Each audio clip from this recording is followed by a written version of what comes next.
Welcome, gentle viewers. Do not be afraid. It is I, Sam.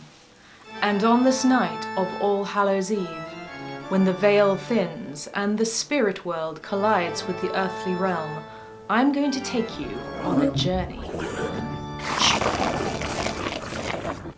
For those who grew up in the 90s, and maybe some of those who didn't, you may remember before vampires were a big thing, thanks Twilight, pop culture had a big witch moment. And this was one of my first special interests, whether I was watching Sabrina, Buffy, Practical Magic, The Craft.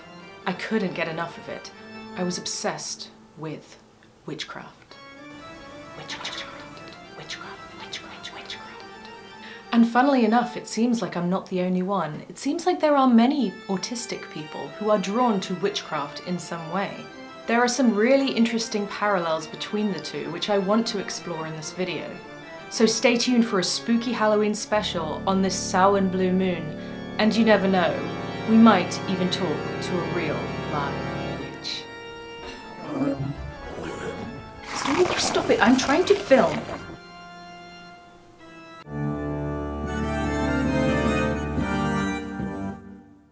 Now, the intersection of autism and witchcraft might be really obvious to some of you, but might be a bit confusing to others. You might be wondering if I have finally lost it.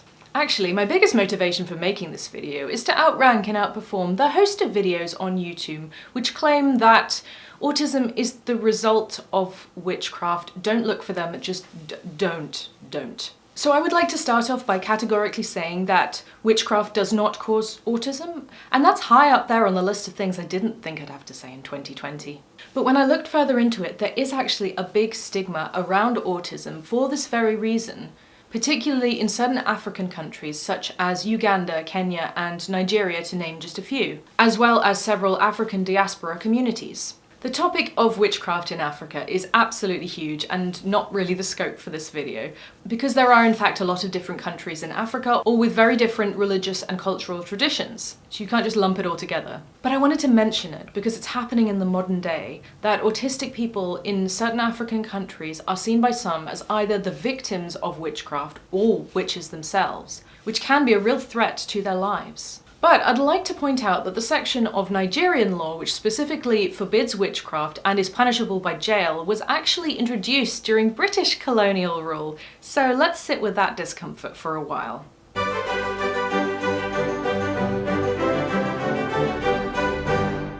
So we can't detach ourselves from Africa as much as the education system wants us to. Whether or not you believe in witchcraft and witches, there is also a wonderful history of persecution of alleged witches in Europe and of course in North America, where the famous Salem witch trials were. And it seems like ancient history, but it really wasn't that long ago. And of course I say alleged because not all, probably not even most, of the people accused were even witches. They were just different or odd in some way. There used to be this folklore concept of the Changeling, a child who was a fairy child, and not the cute fairies, the mean ones, who was left in place of a human child that the fairies then stole from the humans. What they'd want with a human child, I'm not exactly sure, but the Wikipedia article is pretty interesting. It says, a changeling is typically identifiable via a number of traits. In Irish legend, a fairy child may appear sickly and won't grow in size like a normal child, and may have notable physical characteristics such as a beard or long teeth. They may also display intelligence far beyond their apparent years, as well as possess uncanny insight. A common way that a changeling could identify itself is through displaying unusual behaviour when it thinks it's alone, such as jumping about, dancing, or playing an instrument, though this last example is found only within Irish and Scottish legend. And this really sounds like there could be a lot of autistic traits in there, and this unexplained, unusual behaviour was interpreted through the way that they understood things at this time. And a lot of the time these poor kids didn't survive, they were killed. This concept reflects anxiety about otherwise unexplained diseases, disorders, developmental delays. You know, the sickly child who won't grow could very well have had celiac disease. And the kind of autism where children develop normally throughout the first 2 to 3 years of their life and then appear to have a regression or start to show traits at that point can also be very much compared to this concept of the changeling child who suddenly appears different. So to me, the myth of the changeling clearly has links to autistic children. And it's funny, you can see similar language within some, not all, but some of the autism parent communities online. It's not uncommon to hear people say things like, autism stole my child. And it's funny that they've now made autism itself into the boogeyman, taking the place of the changeling. But the child hasn't been stolen, the child was never stolen. Many autistic adults do themselves relate to the concept of supernatural otherworldliness. Some might even have related to the changeling as a child, but some might also feel like an alien or even consider themselves an indigo child, which is kind of a new age concept for children with supernatural or psychic abilities. If you don't know about the indigo children, that's something you really want to Google because it's super interesting. But let's get back to witchcraft. Some of you might have read the novel A Kind of Spark by Elle McNichol, which came out this year, and I did interview Elle earlier on my channel, so do look for that one. And I found it such an interesting interview because the history of witches is actually one of her special interests. And she talked about when she was looking into the Scottish witch trial, she looked at who these women actually were, and they weren't these sort of sexy witches riding broomsticks. A lot of the times they were really vulnerable women. They were isolated, maybe with learning disabilities, maybe autistic, just trying to live in a world where accusations of witchcraft could get you killed. So there's kind of two sides to it. The otherness of autistic people who would then get accused of being witches or the victims of witchcraft. But also the autistic people who themselves feel otherworldly. Maybe they have sensory experiences that they interpret as supernatural or consider themselves a witch. There is a little bit of research into this. There was a very small study in Sweden where they looked at attribution of supernatural agency in 17 Swedish high-functioning young adults on the autism spectrum who describe sensing presence, feeling touch, and seeing visions without input of somatosensory stimuli. These participants report many more such incidents than the matched non-autistic group participants, and current research suggests that unusual somatosensory experiences are prevalent in the autistic population. It's kind of a little bit patronizing in parts, but it's a very interesting study to read, and I've linked it below. But I've seen so much about autistic people who have these experiences, whether supernatural, whether experiences with witchcraft, and autistic people who consider themselves witches, that I thought we really should ask these autistic people who connect to the concept of witchcraft, who are practicing witches, because there's got to be a connection there. What do you think? Should we ask a real witch?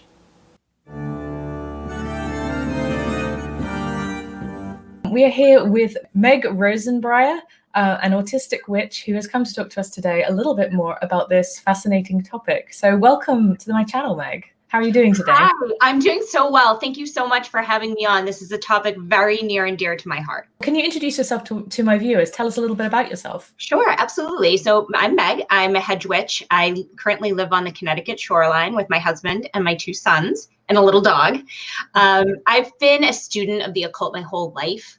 I hold degrees in religion and spirituality from Merrimack College and Yale University. And I currently am the director or co-founder of an internet platform called Witch With Me, which is a community for witches by witches. So before we go any further, I'm sure a lot of my viewers will have this question.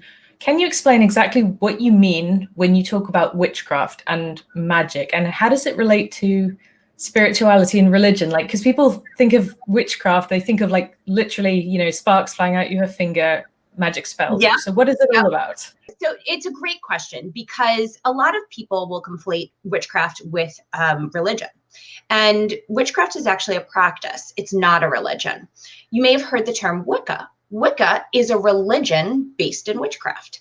And so we make a distinction when we talk about witches. It doesn't necessarily mean you've subscribed to a specific spiritual path, but it is its own thing within itself, its own agency, its own way of having a lifestyle. Which one beautiful about that is that you can be a Christian witch, you can be a Jewish witch, you can be a Satanist witch, you can be an autistic witch.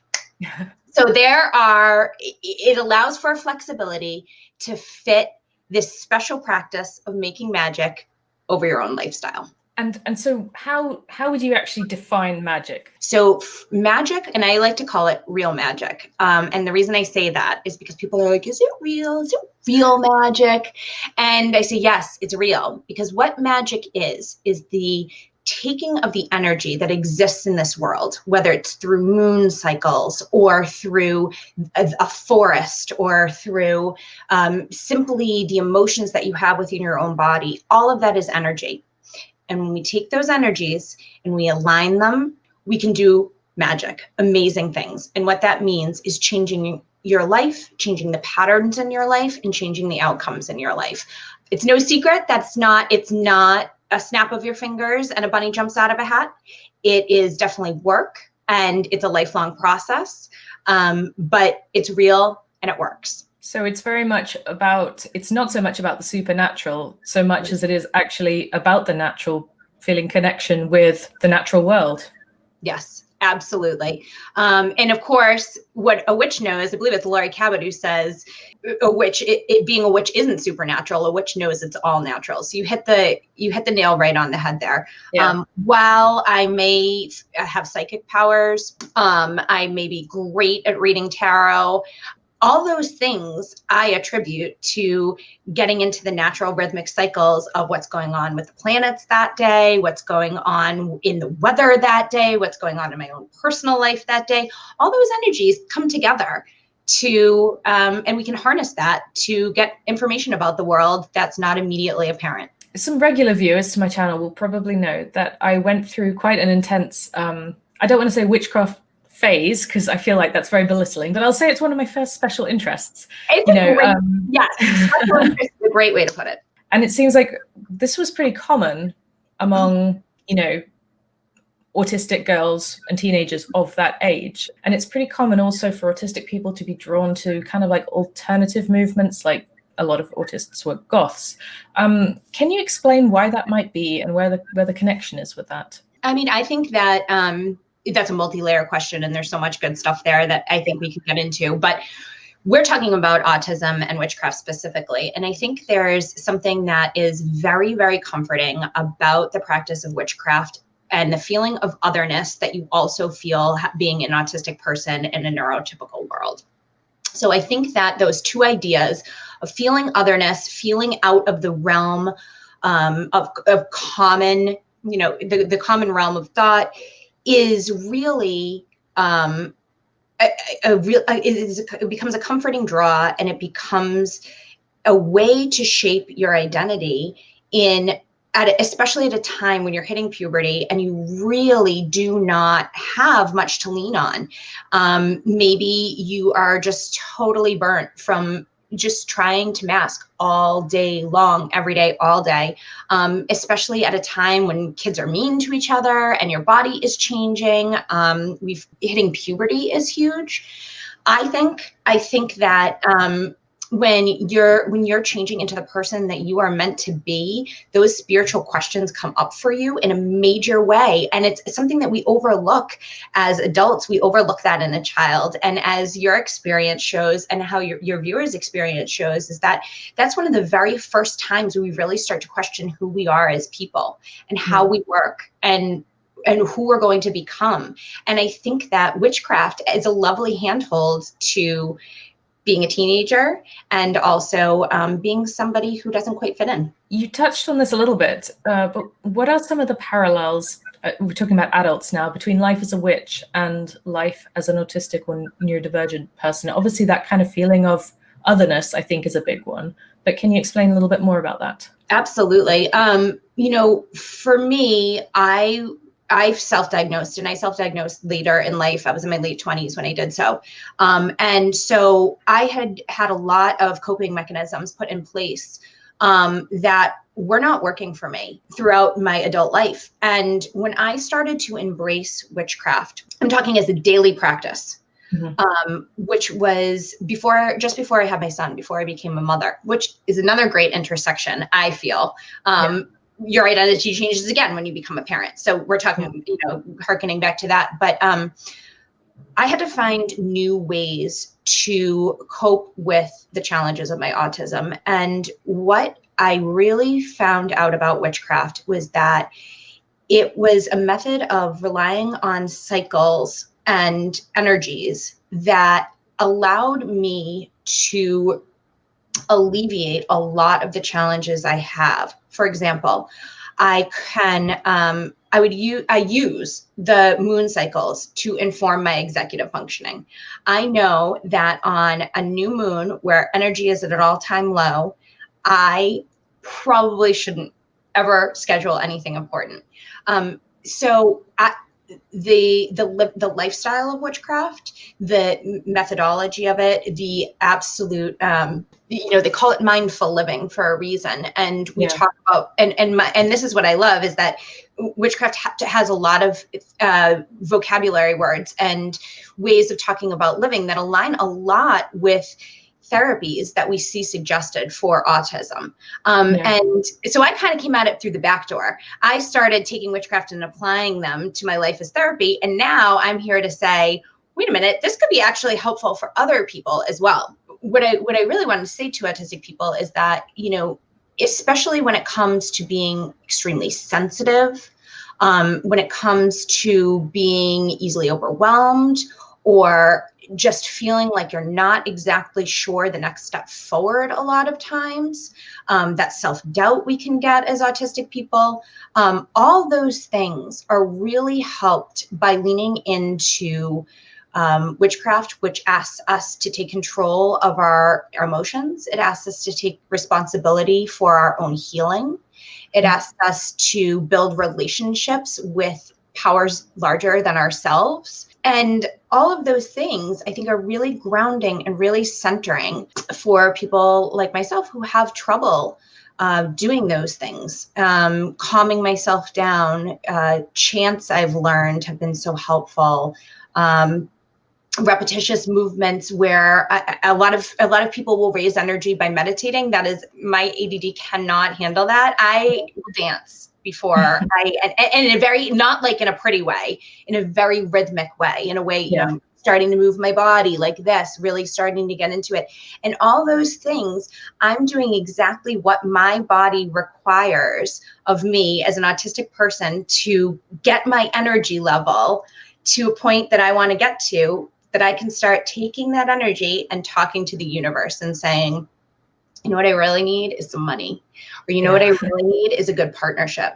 You know what I really need is help for my son. And all those things you start to build spells with. So I'll say, oh, this is where it starts to get a special interest. So it's like, I want to do a spell for money.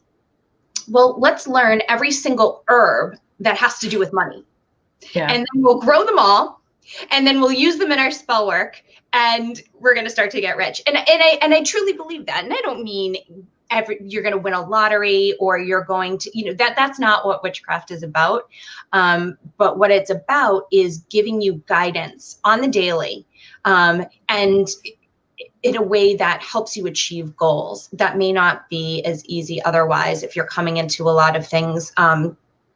You and I have talked before about this, but I loved thinking about the fact that witchcraft really allows for ebbs and flows to become part of your daily life in a way that modern society doesn't allow. Autistic people require more rest than other people. Autistic people require more time alone, more time with their special interests. All of those things make us the best possible person we can be. And witchcraft says, do those things and do them well, because I do those things and I do them well. And when I say that's Mother Nature talking. Mother Nature says, I have a winter and I have a summer. Mother Nature says, I have a birth and I have a death. And when we talk about those things as they apply to autism, it suddenly allows us to understand that this society of go, go, go, go, go all the time, and what it asks of us that's so against our natures, is not the way that Mother Nature intended for us to live. So when we step into our powers, which is we're also stepping into our power to say, I need to rest right now. And nothing about that is selfish, and nothing about that is weak. In fact, Mother Nature says, you have to do this. If you're going to be your best on the one pinnacle, you have to do the lows. And leaning into that has really changed my life for the better, because it's given me a way to take a lot of self-doubt and shame that I felt over the years about not being able to do some things that I've seen other people be able to do, and recalibrate my life to a way that makes sense for me, my beliefs, and the things that change my life for the better. Can you give any advice to somebody who is like, okay, that sounds great, or I'm interested in this, but like, how do I heal myself with it? Where do I start? What do I do? Yeah, absolutely. So, and the first thing I would do is know that this process is a marathon and not a sprint. So if you're looking for, quick fix remedies, witchcraft is not that. It's an investment. It's a time investment, but it is so well worth it. So the first thing I would do with my investment is just start to learn, and learn without expectation. Find books that you want to read, have conversations with people who are interested, look at YouTube videos of witches that are out there. I'll get Sam a resource so that she can post, places that I think, are good to start. I'd be happy to do that. And take all this information and allow it to just kind of wash over you, and start to feel what you start to respond to. And I'm not talking about healing information, I'm talking about witchcraft information. Because then when you start to find out what part of witchcraft calls to you, you can start to use these kinds of things as a tool. So as I mentioned earlier, that I really truly believe is a great example is working with moon cycles.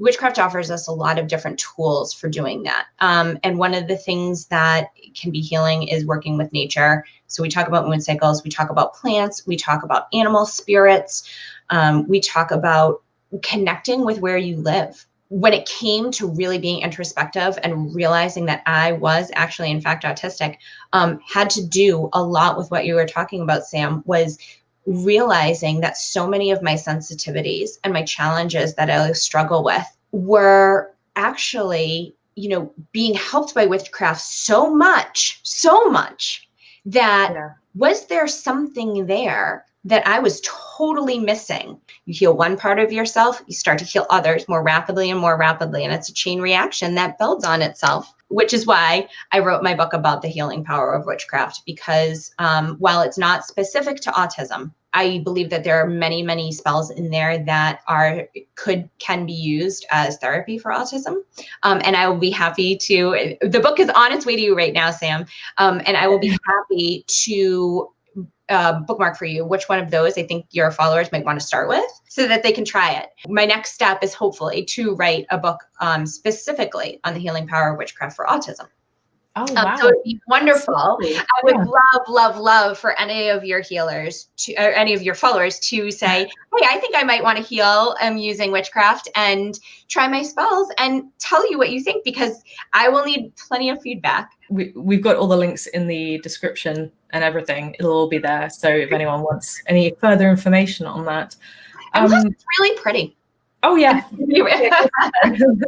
Anyway, it's not dense at all. It's a beginner book. It talks about the seasons and how you celebrate them, and the 4 elements, and how you use them in witchcraft, and how you prepare for spell work, and all of those 101 type things, beginner type things, are covered in the first 2 chapters. It's certainly not, the end all be all of witchcraft, but it's going to give you a really good starting place to then do the 100+ spells that are in the book. I mean, I think my followers probably are in either the category of, I used to be interested as a teenager, and what on earth are you talking about? This is all complete rubbish. But I hope that people will have been interested in the conversation, at least, because I think historically it's absolutely fascinating. And I'm like on the verge of like just wanting to dive into that as a complete, let's throw myself into that sort of the history of witchcraft. So I just wanted to end with like something kind of fun. I didn't put this on the question thing, so you're just going to have to answer. Okay. So can you tell me, who is your favorite fictional witch? So my favorite fictional witch forever and ever and ever is Glinda the Good Witch. I was raised on Wizard of Oz. My special interest movie, the year I was 4, my parents did not watch anything else. I literally wore out the VHS tape. So Glinda has always been this persona for me of who she was like 55 when she played the role. So another great example of an older witch. The thing about Glinda is that she is kind. But she's also very wise. She knew that Dorothy had to go on her journey. And instead of saying, poof, you're back in Kansas, she said, let me help protect you with these shoes. Go, do, learn, find friends, and I'll be there waiting for you at the end. And I really resonate with that. Cool. Well, thank you so much for talking to us. It's been You're absolutely welcome. fascinating. And like, we could probably talk about this for Yeah. hours. I have a But just feeling show we're us your not book done again. yet. You and I have something coming. I know it. I know. Maybe I'll have to write the introduction for your next book. I'd say so. It's on the list. Cool. Well, just show us your book again. So you Okay, here can, we go. Let me get it up. and where is it available? When is it out? So it is on Amazon right now. It's actually out because this is airing on the 31st. It came out on the 27th. So you absolutely find it on Amazon, on Target, Barnes & Noble. For our UK followers, Book Depository has been very helpful. I've heard that a lot of people have been able to get it there, if not able to get it on Amazon. You know, if there's always the ebook and the audiobook as well. Well, thank you so much. I hope you have a wonderful Samhain. Samhain. Blessed Samhain to all. You as well. Enjoy the day. And I hope everybody enjoyed hearing us talk about this very seasonal and very interesting topic. Thank you so much for watching it to the end of this video, and thanks again to Meg for taking the time to talk to me. It was a fantastic conversation, and we actually talked for hours, not just recorded. If you do want to hear the full interview with Meg, that is available for my members, so if you click the join button below this video, you can find out all about that. I really hope you enjoyed this topic. I know I did, and I'll see you next time. Bye.